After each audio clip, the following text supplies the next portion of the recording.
What he's saying is, I am insecure about these people. And so if you react excited, nervous, tense, fearful to an insecure growl, you are going to make him aggressive.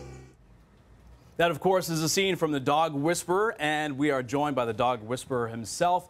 We're talking about Cesar Millan. Welcome to Toronto, welcome to the show. Thank you very much. Actually, a perfect clip for what I'm about to do here in Canada, which is teach about instincts, trust your instincts. And as there's a clip where you're seeing how eye contact can change the state of mind of a dog. But before you do the eye contact, you have to really understand what the dog is saying, to really interpret what the dog is telling you by being quiet. Because everybody waits for the bite or the growl so they can create their own interpretations. But the dog is so settled telling you, look, if you come a little closer, I'm going to bite. And you know that, and you've been bitten many times in the past. Have you ever had a dog that you just said, you know what, I cannot rehabilitate this dog? Well, dogs with neurological problems I can't help. We have a movement in America where we're asking, the government to stop puppy mills from functioning, because that's where they came from. Dogs, when they're unstable, normally they don't breed each other. It's only when people want to breed them for the purpose of money.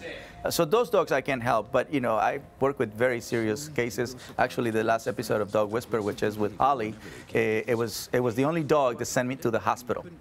The only dog. What happened?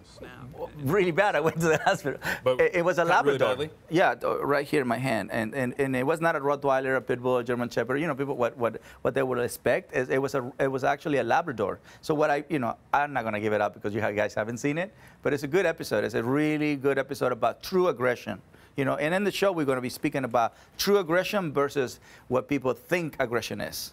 Now, you're here in town promoting your live tour that's going through Ontario, and you're going to be talking about that. What are some of the other issues you're going to be talking about when it comes to dogs and dog owners? Well, the most important part is how can we prevent unwanted behavior? And how to do this, you really have to understand instincts very well.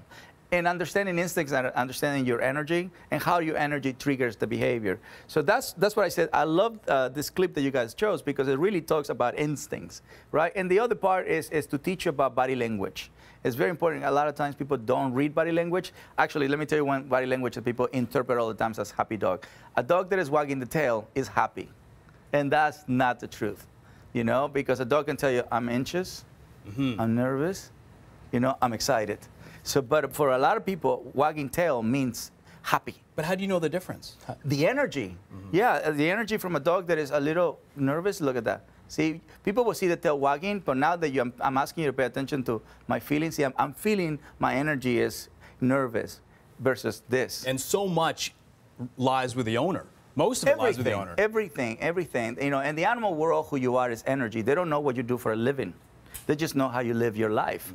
And so one of the things that I would like people to learn is to unplug themselves from the chaotic, style of life that we live, and to really come and understand what calmness is all about. To really get in touch with Mother Nature. A dog is not just for affection purposes. A dog is also for instinctual purposes, to live in the now purposes.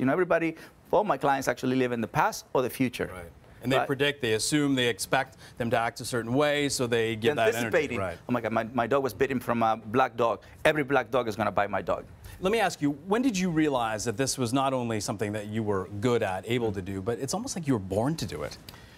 Well, yeah, you absolutely. You learn to surrender to that idea, especially in your culture. You don't want to be, say, I was born to do this.